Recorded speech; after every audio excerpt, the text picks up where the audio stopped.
பேர் தான் வந்து புது பஸ் ஸ்டாண்டு. ஆனா ரொம்ப டேட்டிங்க. ரொம்ப எப்படி சொல்றது? குப்பை அதிகம், தண்ணி அங்கங்க அப்படியே அந்த ஹோட்டல் கழுவுற தண்ணி எல்லாமே அப்படியே ரோட்லயே போட்டிருக்கு. ரொம்ப இது ஆக்சுவலா சொல்லப்போனா பார்த்தீங்கன்னா வந்து, இப்போ நான் சின்ன புள்ளையில இதான் பார்த்தேங்க. இந்த பூந்தி இருக்குங்களா, இந்த பூந்தி இந்த மாரி பேக்கெட் பண்ணி நம்ம ஊர் சைட்லாம் வித்துட்டு இருந்தாங்க. இப்போலாம் அதெல்லாம் யாரும் போடுறதே கிடையாது. ஆனா இங்க இன்னும் இந்த மாரிலாம் பயன்படுத்திட்டு இருக்காங்க.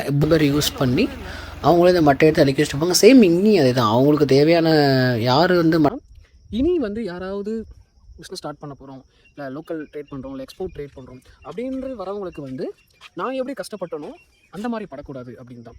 சோஷியல் மீடியாங்கிறது நார்மல் நான் வந்து அடுத்தவங்களை டெம்ப் பண்ணுறதுக்கோ, இல்லை இந்த மாதிரி வயசில் இந்த மாதிரி பிஸ்னஸ் பண்ணுறோன்ட்டு ஒரு தூண்டுகோலோ, அடுத்தவங்களை டெம்ப் பண்ணி நீங்களும் பிஸ்னஸ்குள்ளே வாங்கன்னு சொல்கிறதுக்கோ கிடையாது. கீழே வந்தாலும் பிரச்சனை இல்லை guys.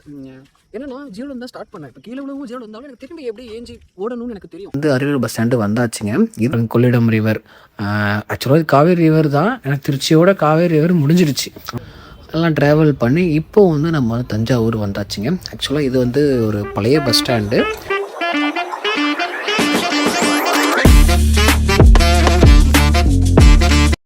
ஹாய் காய்ஸ், வணக்கம்.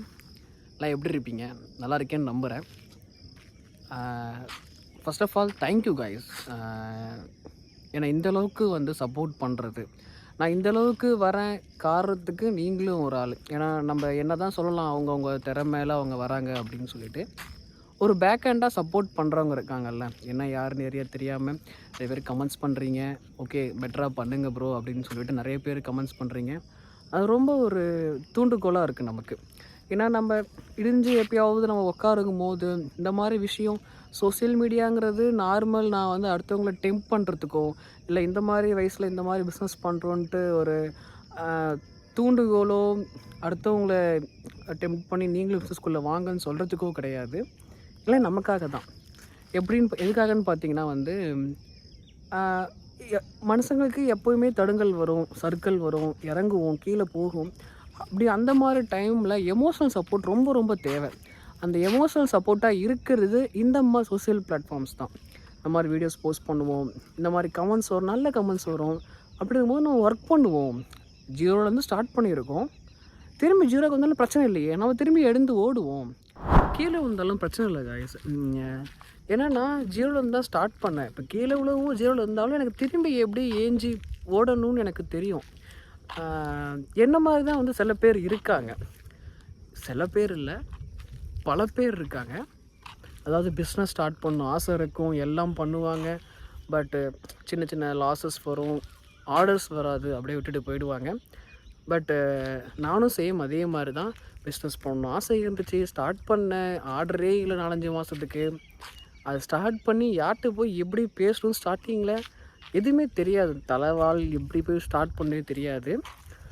பட் இந்த மாதிரி வீடியோஸ்லாம் எதுக்கு நான் போஸ்ட் பண்ணுறேன்னா, இனி வந்து யாராவது பிஸ்னஸ் ஸ்டார்ட் பண்ண போகிறோம், இல்லை லோக்கல் ட்ரேட் பண்ணுறோம், இல்லை எக்ஸ்போர்ட் ட்ரேட் பண்ணுறோம் அப்படின்றது வரவங்களுக்கு வந்து நான் எப்படி கஷ்டப்பட்டனோ அந்த மாதிரி படக்கூடாது அப்படின்னு தான். இந்த வீடியோஸை நீங்கள் பார்க்கும்போது ஒரு ராவாக, அதாவது இப்போ கூட நீங்கள் பார்த்தீங்கன்னா நான் ஒரு காட்டில் இருந்து வீடியோ எடுத்துகிட்ருக்கேன். அந்தளவுக்கு நான் எடிட்டிங் பண்ணுறதில்ல, நானே தான் பண்ணுறேன். எதுவும் ஸ்டூடியோ போட்டுலாம் நம்ம எதுவும் வீடியோ ரெக்கார்ட்லாம் பண்ண போகிறது கிடையாது. ராவாக என்ன இருக்குது, என்னால் அஃபோர்ட் பண்ண முடியும் எல்லாத்தையும். இப்போது என்னால் வந்து எடிட்டிங் பண்ண முடியும், தனியாக ஒரு ரூம் எடுத்து அவங்களுக்காண்டி நல்ல ரீச் ஆகிறதுக்கு என்னால் வீடியோஸ் போஸ்ட் பண்ண முடியும். பட் நான் எதிர்பார்க்குறது அது கிடையாது. நான் வந்து ரீச் ஆகி யூடியூப்பில் வந்து அமௌண்ட் இன்கம் பண்ணுறதுக்காக கிடையாது.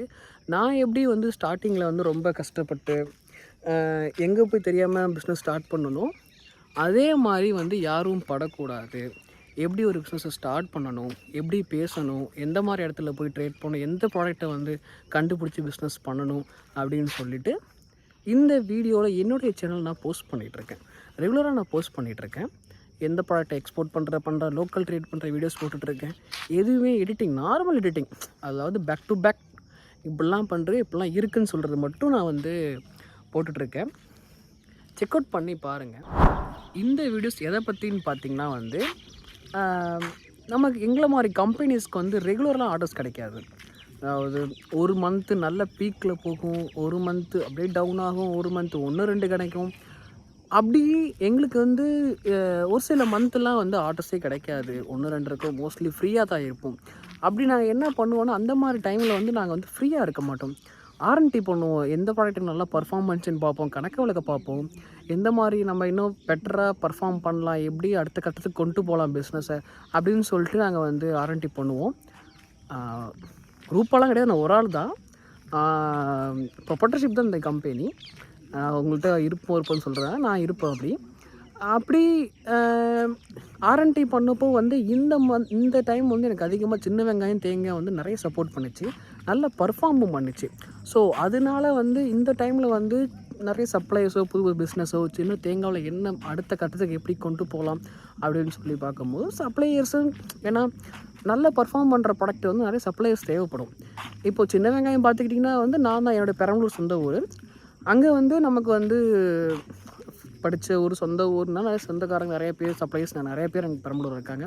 இப்போ தேங்காவுக்கு நான் போகும்போது என்ன ஆகுதுன்னா, நான் காலேஜ் படித்தது எல்லாமே கோயம்புத்தூரில். அப்படி வந்து என் ஃப்ரெண்ட்ஸ் எல்லாமே அந்த பொள்ளாச்சி ஜோன், உடுமலைப்பேட்டை ஜோனில், சேலம் ஜோனில் இருக்கும்போது எனக்கு நிறைய பேர் எனக்கு வந்து கான்டாக்ட்ஸ் இருக்குது, சப்ளைஸ் இருக்காங்க. பத்தாவதுக்கு நான் எப்போ தேவை ப்ராடக்ட்ஸ் தேவையோ நான் ஸ்டோரியில் போட்டு நிறைய பேர் நம்ம ஃபாலோவர்ஸ் வந்து ரொம்ப நம்ம சப்போர்ட் பண்ணுறாங்க. இந்த வீடியோவில் வந்து அதிகமாக வந்து அவங்ககிட்ட பேசுகிறது போகிறதெல்லாம் நம்ம வந்து வீடியோஸ்லாம் எடுக்கலை. ஜஸ்ட்டு நான் ட்ராவல் பண்ணுற என்னோடய எக்ஸ்பீரியன்ஸை மட்டும் தான் நான் வந்து இந்த வீடியோவில் காமிக்க போகிறேன். இனி அடுத்தடுத்த வர வீடியோ இன்னும் கொஞ்சம் பெட்டராக நான் வந்து உங்களுக்கு காமிக்கிறேன். எப்படிலாம் வந்து பார்க்குறோம், போகிறோம், பேசுகிறோம், ட்ரேடிங் பண்ணுறது இன்னும் பெட்டராக உங்களுக்கு காமிக்கிறேன் உங்களுக்கு. அப்படி வாங்க நம்ம ஃபாலோவர் இல்லை நம்ம ஃப்ரெண்டோட ஃபார்மை பார்க்க போவோம். நீங்களும் தெரிஞ்சுக்கோங்க கைஸ். அதுக்கு நம்ம இப்போ எங்கே போயிட்டுருக்கோம்னு பார்த்தீங்கன்னா வந்து அரியலூர் தாங்க போயிட்டுருக்கோம். இப்போ என்ன பிளான் பார்த்தீங்கன்னா, அரியலூருக்கு போயிட்டு அங்கேருந்து தஞ்சாவூர் போயிட்டு அங்கேருந்து பட்டுக்கோட்டை போயிட்டு அங்கேருந்து துறைக்கால்னு சொல்லிட்டு ஒரு ஏரியா தான் என் சப்ளையர் வந்து வர சொல்லியிருக்காங்க. அங்கே தான் நம்ம போய் வந்து தேங்காய் பார்க்க போகிறோம். நம்ம லோக்கல் சப்ளையருக்கு அண்டு ஒரு சப்ளையர் வேணும் அப்படின்னு சொல்லிட்டு. ஸோ அதுக்கு இப்போ நம்ம வந்து அரியலூர் பஸ் ஸ்டாண்டு வந்தாச்சுங்க. இது வந்து இப்போ தான் ஓப்பன் ஆகி ஒரு மாதம் கிட்டத்தட்ட ஆகுது. இதுக்கு முன்னாடி இந்த பஸ் ஸ்டாண்டு வந்து எங்கே இருந்ததுன்னு பார்த்தீங்கன்னா வந்து சிட்டிக்கு அவுட்டரில், அதாவது ஒரு தஞ்சாவூர் போகிற லைனில் இந்த பஸ் ஸ்டாண்டு இருந்துச்சு. அப்போது வந்து அங்கே ரொம்ப இந்த பஸ் ஸ்டாண்ட் ரொம்ப சின்ன பஸ் ஸ்டாண்ட் தான், வந்து அந்தளவுக்கு க்ரௌட் இருக்காது. ஆனால் இது இல்லாதனால வந்து தெருவில் தான் நாங்கள் பஸ்ஸில் வந்துட்டு இருந்துச்சு. அப்போது ஒரு 2 months 3 monthsக்கு முன்னாடி ரொம்ப க்ரௌடாக இருந்துச்சு. இப்போ ஓகே, டீசெண்டாக மெயின்டைன் பண்ணிகிட்ருக்காங்க. இப்போ நம்ம பஸ்ஸே ஏறியாச்சுங்க. பஸ்ஸே ஏறி இப்போ வந்து நம்ம தஞ்சாவூருக்கு கிளம்பியாச்சு. இங்கே போகும்போது வந்து இடம் ரொம்ப சூப்பராக இருக்குங்க. இன்னொரு 1 மாதம் முன்னாடி வந்ததுன்னு வச்சுக்கோங்களேன், சும்மா இங்கெல்லாம் ஃபுல்லாக பச்சை பசேன்னு இருந்திருக்கும். ஏன்னா இது ஃபார் டெல்டா. ஏன்னா அரியலூர் டு தஞ்சாவூர் நல்ல ஏரியா, நல்ல ரூட்டு. அதே மாதிரியே தஞ்சாவூர் டு பட்டுக்கோட்டையும் நல்ல ரூட்டு. ரெண்டுமே சூப்பரான டெல்டா ஏரியா வர்றதால. இப்போ இங்கே பாருங்கள், கொள்ளிடம் ரிவர். ஆக்சுவலாக இது காவேரி ரிவர் தான். ஏன்னா திருச்சியோட காவேரி ரிவர் முடிஞ்சிருச்சு. அந்த டேமுக்கு அப்புறம் ஃபுல்லாக கொள்ளிடம் தான் சொல்லுவாங்க. பேர் தாங்க வேறு. அங்கே வர தந்தா இங்கேயும் வருது. இப்போ இங்கேருந்து வந்து கடலில் போகிற தண்ணி போய் கலக்கிற வரைக்கும் இங்கே இருந்து நான் கொள்ளிடம் தாங்க சொல்லிகிட்டு இருப்போம். இங்கே இந்த ஏரியா ஃபுல்லாகவே இந்த ஒரு ஆறு, உங்களுக்கே தெரியும், நம்ம இந்த தமிழ்நாட்டுக்கே வந்து ஒரு ஆட்டு, இந்த ஒரு ரிவர் தான் வந்து நமக்கு எத்தனையோ புலவர்கள், எத்தனையோ தமிழ் வாழ்த்து பாடல்களில் வந்து இந்த ஆறு வந்து இடம்பெற்றிருக்கு. அப்புறம் அதுக்கப்புறம் திருவையாறு ஊர், அங்கேருந்து தஞ்சாவூர் போகும்போதும் ரூட்டு சூப்பராக இருக்கும். எல்லாம் ட்ராவல் பண்ணி இப்போ வந்து நம்ம தஞ்சாவூர் வந்தாச்சுங்க. ஆக்சுவலாக இது வந்து ஒரு பழைய பஸ் ஸ்டாண்டு. இங்கேருந்து இப்போ நம்ம புது பஸ் ஸ்டாண்டு போகணும். எல்லா ஒரு ஊருக்குமே வந்து ஊருக்குள்ளே சிட்டிக்குள்ளே இருக்கிற பஸ் ஸ்டாண்டு வந்து அந்த டிஸ்ட்ரிக்ட் இருக்கிற கிராமங்களுக்கு இயக்கப்படுற பேருந்துகள் அதிகமாக இருக்கும். அது சிட்டிக்கு அவுட்டர் பார்த்திங்கன்னா வந்து வெளி மாவட்டங்களுக்கு, அதாவது தஞ்சாவூர்லேருந்தே போகிற சேலத்துக்கோ, திருச்சிக்கோ, சென்னைக்கோ, கடலூருக்கோ, ராமேஸ்வரக்கோ, இந்த மாதிரி ஊர் போகிறதுக்கெலாம் வந்து சிட்டிக்கு அவுட்டரில் கொஞ்சம் இருக்கும். லைக் இப்போது திருச்சி பஸ் ஸ்டாண்டு மாதிரி இப்போ எப்படின்னா சத்திரம் பஸ் ஸ்டாண்டு அங்கேருந்து பக்கத்தில் திருச்சிக்கு எல்லா ஒரு ஊருக்கு போகிற மாதிரி, அந்த பஞ்சப்பூர் பஸ் ஸ்டாண்டு மற்ற டிஸ்ட்ரிக்ட்டுக்கு போகிற மாதிரி பஸ் ஸ்டாண்டு சேம் அதே மாதிரி தஞ்சாவூரில் இதுதான். இது வந்து லோக்கல் பஸ் ஸ்டாண்டுக்கு பழைய பஸ் ஸ்டாண்டு. இது இப்போ ரினோவேஷன் பண்ணி புதுசாக ஆக்கியிருக்காங்க. சிட்டிக்கிட்ட இருக்குது.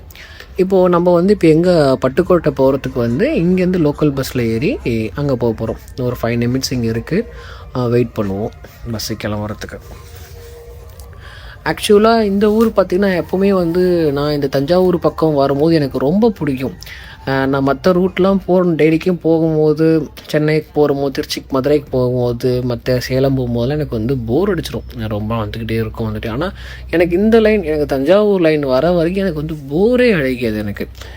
ஒரு டைமும் நான் வந்து புது புது விஷயங்களை பார்ப்போம், புது மக்களில் பார்ப்போம். இன்னொரு மெயின் ரீசன் என்னென்னா, இன்னும் டெல்டா பகுதியாக இருந்துடும் பச்சை பசேன்னு இருக்கும் பார்க்குறதுக்கு. இதுக்கு முன்னாடி நான் எங்கே இதை நான் பார்த்தேன்னு வச்சிங்கன்னா, நான் லாஸ்ட்டாக வந்து தென்காசிக்கு வந்திருந்தேன்.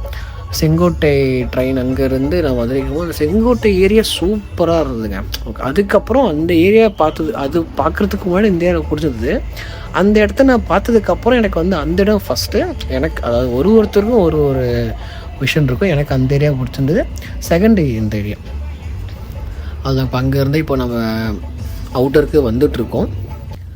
வந்துட்டு இதாங்க நம்ம புது பஸ் ஸ்டாண்டு, சிட்டிக்கு அவுட்ருக்கு பஸ் ஸ்டாண்ட் சொன்னேன் பார்த்தீங்களா, இதான் சிட்டி பஸ் ஸ்டாண்டு.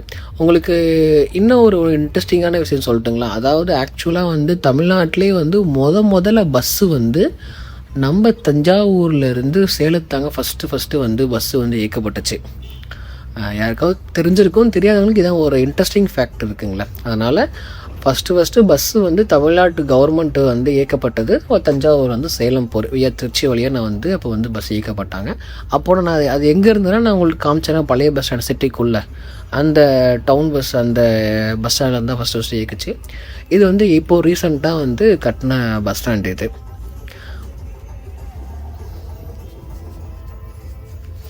இப்போ நம்ம இங்கேருந்து அப்படியே கீழே இறங்குவோம். கீழே இறங்கி அப்படியே பட்டுக்கோட்டை பஸ்ஸுக்கு போவோம். நம்ம இங்கேருந்து ஒரு கரெக்டாக ஒரு 30 to 40 minutes ட்ராவல் தான். ஏன்னா ஒத்தடி ரோடு தான் வரும், அதாவது சிங்கிள் 2 லைன் ரோடு தான் இங்கேருந்து பட்டுக்கோட்டைக்கு. ஸோ ஸ்டாப் நின்றுட்டு தான் போகும்.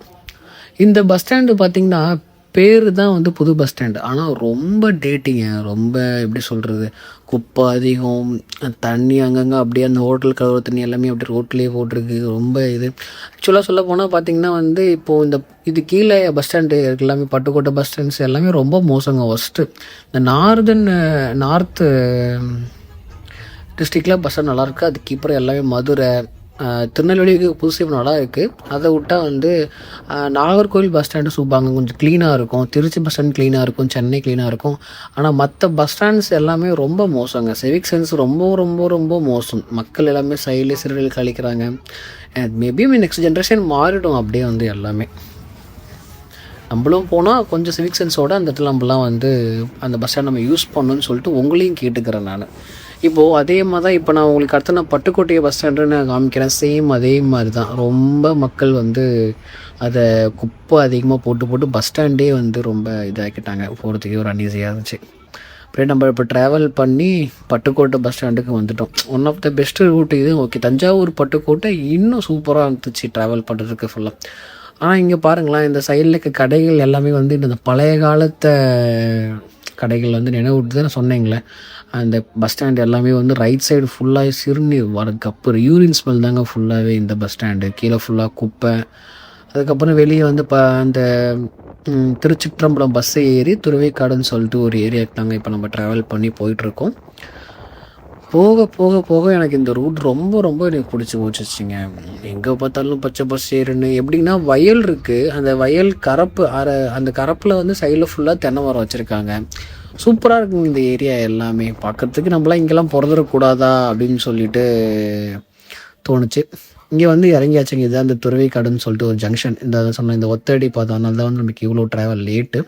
இங்கே தான் வந்து இப்போ நம்ம சப்ளையர் வந்து இறங்க சொன்னாங்க. இப்போ இறங்கிட்டு வெயிட் பண்ணிகிட்ருக்கோம். அவங்க லைட்டாக டைம் ஆகும்னு சொன்னதால் பக்கத்தில் எங்கேயாவது ஒரு டீ கடை, ஜூஸ் கடை இருந்தால் சரி போய் ஸ்நாக்ஸ் சாப்பிட்லாம் அப்படின்னு சொல்லிட்டு பார்த்தா இங்கே பக்கத்துலேயே வந்து ஒரு டீ கடை இருந்துச்சு. இங்கே பார்த்தீங்கன்னா வந்து நான் சின்ன பிள்ளையில இதான் பார்த்தேங்க. இந்த பூந்தி இருக்குங்களா, இந்த பூந்தி இந்த மாதிரி பேக்கெட் பண்ணி நம்ம ஊர் சைட்லாம் விற்றுட்டு இருந்தாங்க. இப்போல்லாம் அதெல்லாம் யாரும் போடுறதே கிடையாது. ஆனால் இங்கே இன்னும் இந்த மாதிரிலாம் பயன்படுத்திகிட்டு இருக்காங்க. பூந்தி கிடையாது, பக்கோடா. ஆனியனு, கோஸு, கார்ன்ஃப்ளவர்லாம் போட்டு ஒரு பக்கோடா மாதிரி போட்டு இந்த மாதிரி ஒரு 10 ரூபா பையில் வந்து சுருட்டி அவங்க வச்சுருக்காங்க. நல்லா இருந்துச்சு. அவங்க வெயிட் பண்ண டைமில் இது சாப்பிட்டாங்க. உண்மையிலே எனக்கு சின்ன வயசு ஞாபகம்லாம் அப்படியே என் பாட்டி வாங்கி கொடுப்பாங்க கடைக்கு அழைச்சிட்டு போயிட்டு. அந்த ஞாபகம் வந்தது. அதுக்கப்புறம் நம்ம சப்ளை வந்து அழைச்சிக்கிட்டு அவங்க ஃபார்முக்கு வந்துட்டாங்க. இது ஃபுல்லாகவே அவங்க ஃபார்ம் தான் எல்லாமே. ஒரு 12 ஏக்கர் கிட்டத்தட்ட அவங்க ஃபார்ம்ஸ் இருக்குது இந்த இடத்துக்கிட்ட. நியர்லி சொன்னாங்க, அக்யூரேட்டாக எனக்கு எவ்வளோன்னு தெரியல. அந்த இதில் வந்து இவங்களுக்கு வேர் ஹவுஸ்லாம் கிடையாது. அதுலேயே வந்து ஒரு 2-3 ஏக்கர் தனியாக பிரித்து அந்த மரத்து நிழல்லையே வந்து தேங்காய் வச்சு அவங்க ப்ராசஸ் பண்ணி சேல்ஸ் பண்ணிகிட்ருக்காங்க ஃபுல்லாக. நாங்கள் போன நேரம் பார்த்திங்கன்னா வந்து தேங்காய் உரிச்சிட்டு தான் இருந்தாங்க, பேக்கிங் பண்ணிட்டு தான் லோடு ஏற்றிட்டு இருந்தாங்க. எந்த இதுக்கு பார்த்திங்கன்னா நார்த்துக்கு. இவங்க வந்து ஃபுல் அண்ட் ஃபுல் டீல் பண்ணுறது எல்லாமே நார்த்துக்கு தான். இதுமாதிரி லோக்கல் இவங்களாம் பண்ணுறதே கிடையாது இவங்க நார்த்துக்கு. ஏன்னா அப்போ இருந்து கிளைண்ட்ஸ் இவங்களுக்கு இருக்கிறதுனால இந்த தேங்காய் எல்லாமே இப்போ ப்ராசஸ் பண்ண போகிறது நார்த்துக்கு தான். இவங்க வந்து வீக்லி 2 to 3 டைம்ஸ் கிட்டத்தட்ட வந்து நார்த்துக்கு ஏற்றுறாங்க. எப்போயுமே லேபர் வந்து இங்கே லேடிஸு ஜென்ஸு தைக்கிறவங்க போகிறவங்க எப்போயுமே வந்து இங்கே ஒர்க் பண்ணிக்கிட்டே இருக்காங்க. இவங்களுக்கு 24/7 இங்கே வந்து ஒர்க் தான் இவங்களுக்கு. இவங்க லேபர்ஸ் எல்லாமே வந்து இங்கேயே தங்க வச்சிட்றாங்க. எல்லாமே தெலுங்குக்காரங்க, ஹிந்திக்காரங்க இங்கே உரிக்கிறதுக்கு இருக்காங்க. இங்கேயே அவங்க தங்க வச்சிட்றாங்க. இவங்க ஃபுல் அண்ட் ஃபுல் கருப்பு காய், பிளாக் காய் கசங்கள். இப்போ இங்கே பாருங்கள், நான் மற்ற சேலத்துக்கெலாம் நான் போய் வந்து காய் ஏற்றும் போதெல்லாம் பார்த்திங்கன்னா வந்து ஃபுல் அண்ட் ஃபுல் வந்து கையால் தான் வந்து அந்த மட்டை எடுத்து போட்டிருந்தாங்க. அதுவும் வந்து அடுத்தவங்க அவங்களே யாருக்கு தேவையோ அவங்களே வந்து லேபர் யூஸ் பண்ணி அவங்களே இந்த மட்டையை எடுத்து அடிக்க வச்சுருப்பாங்க. சேம் இங்கேயும் அதே தான். அவங்களுக்கு தேவையான யார் வந்து மட்டையை வாங்குறாங்களோ அவங்க தான் எடுத்துகிட்டு போகிறாங்க. அவங்களே இந்த மிஷின்லாம் வச்சு, ஏன்னா லேபர் காஸ்ட்டை கட்டுப்படுத்தலாம் அப்படின்னு சொல்லிட்டு இந்த மிஷினை யூஸ் பண்ணி இதை லோடு ஏற்றிட்டுருக்காங்க. இதுக்கப்புறம் இந்த இடத்துல பார்த்திங்கன்னா இவங்க வந்து வியாபாரிகள் தானே, அந்த நார்த்தில் சேல்ஸ் பண்ண எல்லா காயுமே வந்து நல்லா இருக்காது, டேமேஜும் காய்ஸ்லாம் வரும். அந்த டேமேஜ் காயெல்லாம் என்ன பண்ணுவாங்க, சின்னதெல்லாம் என்ன பண்ணுவாங்கன்னா இங்கேயே உங்களுக்கு களம் இருக்குது, அந்த களத்தில் வந்து உடச்சி அதை வந்து பருப்புக்கு போடுவாங்க. பேலன்ஸை வந்து ஷெல்லு. தேங்காவை பொறுத்த வரைக்கும் எல்லாமே காசு தான். இந்த ஷெல்லாம் இன்றைக்கி 30-32 ரூபா கிட்டத்தட்ட போயிட்டுருக்கு. ஏன்னா இது ஆக்டிவேட்டட் கார்பன் செய்கிறதுக்கு யூஸ்ஃபுல்லாக இருக்குது. ஏன்னா எல்லா ப்ராடக்ட்டுமே இப்போ ஆக்டிவேட்டட் கார்பன் வந்துருச்சு. இதுக்கு டிமாண்ட் தான். வீணாக போன தேங்காவாக இருந்தாலும் அது கொப்பரையாக மாற்றி ஆயிலுக்கு கொடுத்துருவாங்க. ஆனால் தேங்காய் எடுத்த வரைக்கும் எதுவுமே வந்து நமக்கு வந்து லாஸ் கிடையாது. என்ன up and down, market up and down மட்டும்தான் நமக்கு ப்ரிடிக்ட் பண்ணி நம்ம கரெக்டாக பண்ணணும். அவ்வளோதாங்க. அவங்கக்கிட்ட பேசி அவங்க கூட கொஞ்சம் ட்ராவல் பண்ணி அவங்க சுற்றி காமிச்சாங்க எல்லா ஃபார்ம்லாம் அவங்கள்ட்ட பார்த்துட்டு எப்படி இந்த மார்க்கெட்லாம் இங்கே ரன் ஆகுது அப்படின்னு சொல்லிட்டு கொஞ்சம் பேசிவிட்டு எப்போ நம்ம ட்ரான்சாக்ஷன்லாம் நம்ம பண்ணலாம், பிஸ்னஸ் எப்போ நல்லா இருக்கும் அப்படின்னு சும்மா ஒரு ஐடியா அவங்ககிட்ட பேசி ஒரு ஃபிக்ஸ் பண்ணிவிட்டு நம்ம அங்கேருந்து கிளம்பியாச்சு. எங்கன்னா உங்களுக்கே தெரியும், நம்ம இவ்வளோ தூரம் வந்துட்டோம், தஞ்சாவூருக்கே வந்துட்டோம், நம்ம கோயிலை பார்க்காம போவோமா, அதனால் ஒரு கோயிலுக்கு விசிட் பண்ணிடலாம் அப்படின்னு சொல்லிட்டு நான் இந்த கோயிலுக்கு எப்படியுமே வந்து ஒரு கிட்டத்தட்ட வந்து ஒரு 5-6 டைமுக்கு மேலே நான் கோயிலுக்கு வந்திருப்பேன். எப்போ வந்தாலுமே வந்து எனக்கு இதை புதுசாக பார்க்குற மாதிரி தான் இருக்குது. அந்த பிரமிப்பை உள்ளாக்குது. ஏன்னா இவ்வளோ பெரிய கல்லுலாம் வந்து இந்த காலத்தில் வந்து அது மிஷினே இல்லாத டைமில் ஒரு எப்படி சொல்கிறது, ஒரு கம்ப்யூட்டர் வைஸ் இல்லாத டைமில் அக்யூரேட்டாக கட் பண்ணி அக்யூரேட்டாக எடுத்துகிட்டு வந்து அடுக்கி வச்சு ஒரு க்ரைன் இல்லாத டைமில் இப்போது இந்த என்ட்ரன்ஸில் பார்த்தீங்கன்னா ஒரு பெரிய தூண் இருக்கும் 2 சைடும், அதுக்கு மேலே ஒரு கல் இருக்கும். மினிமம் எனக்கு தெரிஞ்சு இது 30 அடி கிட்டத்தட்ட ஹைட்டு இருக்கும். இவ்வளோ பெரிய கல்லை அவங்க எப்படி செதுக்கி இது எப்படி நிமித்தி வச்சுருப்பாங்க ஒரு க்ரெயினே இல்லாத நாட்களில். எவ்வளோ ஹைட்டு பாருங்களேன், இவ்வளோ வெயிட் இருக்கும். இது நிப்பாட்டுன்னு இல்லாமல் அதுக்கு மேலே ஒரு கல் தூக்கி வச்சுருக்காங்க. இது எப்படி சாத்தியம்? எனக்குலாம் உண்மையிலே ஒரு ஆசைங்க. அப்போ நான் ஒரு டைம்லாம் இந்த ஃபஸ்ட் டைம் இங்கே வரும்போது எல்லாம் எப்படி கட்டியிருப்பாங்க அப்போல்லாம்னா நமக்குலாம் ஒரு டைம் மிஷின் கிடச்சிதுன்னு வச்சுக்கிங்களேன்.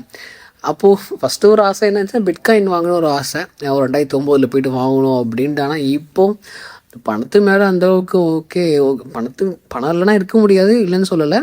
ஆனால் இப்போ அதையும் தாண்டி இந்த மாதிரி அந்த காலத்தில் மக்கள் எப்படி வாழ்ந்துருப்பாங்க, நம்ம அந்த காலத்துலேயே வாழ்ந்துருக்கலாமோ அப்படின்னு சொல்லிட்டு இதெல்லாம் எப்படி கட்டினாங்க, எந்த மாதிரிலாம் யூஸ் பண்ணி கட்டியிருப்பாங்க, எந்த மாதிரி மெத்தட்ஸ் யூஸ் பண்ணி இந்த கோயிலெலாம் கட்டியிருப்பாங்க அப்படின்னு சொல்லிட்டு ஒரு தெரிஞ்சுக்கலான்னு ஒரு ஈகர். இது தெரிஞ்சுக்கிட்டு நம்ம வந்து கோயில் கட்ட போகிறது இல்லை, அந்த காலத்து மக்கள் வந்து அந்தளவுக்கு ஒரு செயல்திறமாக வந்திருக்காங்க. நம்ம இப்போது சிமெண்ட்டும் இதுவும் யூஸ் பண்ணி கட்டுறது என்ன மிஞ்சி போனால் ஒரு தலைமுறைக்கு இருக்குது. பட் இவங்க பாருங்கள், ஒரு கல் வச்சு கட்டியிருக்காங்க, எந்த ஒரு சிமெண்ட்டு பூச்சி ஜாயிண்ட்டு யூஸ் பண்ணல. கிட்டத்தட்ட வந்து ஒரு 1000 வருஷத்துக்கு மேலே இன்னும் போயிட்டு இருக்குது. இன்னும் அழிய போகிறதும் கிடையாது. ஃபைனலாக நான் உள்ளே வந்தாச்சுங்க. இது பார்க்கும்போது இவ்வளோ பிரம்மாண்டமாக இருக்குது பாருங்கள். ஸ்கூல் டைம்லாம் இருக்கும்போது புக்கில் பார்த்ததோட சரி, இப்போது நேர்லேயே அடிக்கிற நிறைய டைம் பார்த்தியாச்சு. இதாங்க நந்தி. நான் ஸ்கூல் படிக்கும்போது தான் வந்து என்னன்னா, இந்த நந்தி வந்து வளரும்னு சொல்லுவாங்க. அதனால் அங்கே இருக்க ஐயர்கள்லாம் என்ன பண்ணுவாங்க, அந்த நந்தி மேலே வந்து கல்லை வச்சு அடிப்பாங்க. டெய்லி வளராமல் இருக்கிறதுக்கு அப்படின்னு சொல்லுவாங்க. அது அப்போது சின்ன சைல்டுஹுட் டேஸில் அப்படி அதெல்லாம் நாங்கள் நம்பிட்டு இருந்தோம். அந்த மாதிரிலாம் வந்து அதெல்லாம் உண்மை இல்லைன்னு நமக்கு அப்புறம் தான் தெரியும். ஆக்சுவலாக என்னென்னா இதுவே வந்து உண்மையான நந்தி கிடையாதான். ஒரு இது ராஜராஜ சோழன் வச்ச நந்தி கிடையாதான். இதுக்கு வந்து அந்த சைடில் ஒரு இடத்துல வந்து நந்தி இருக்குது. உண்மையான நந்தி. இது வந்து அவங்க வந்து இதுக்கப்புறம் வந்து நாயகர்கள் என்ன பண்ணாங்கன்னு பார்த்தீங்கன்னா, இவ்வளோ பெரிய கோயிலுக்கு இந்த நந்தி வந்து ரொம்ப சின்னதாக இருக்குது அப்படின்னு சொல்லிட்டு அதை எடுத்துகிட்டு இந்த நந்தியை அவங்க செஞ்சு வச்சுருக்காங்க.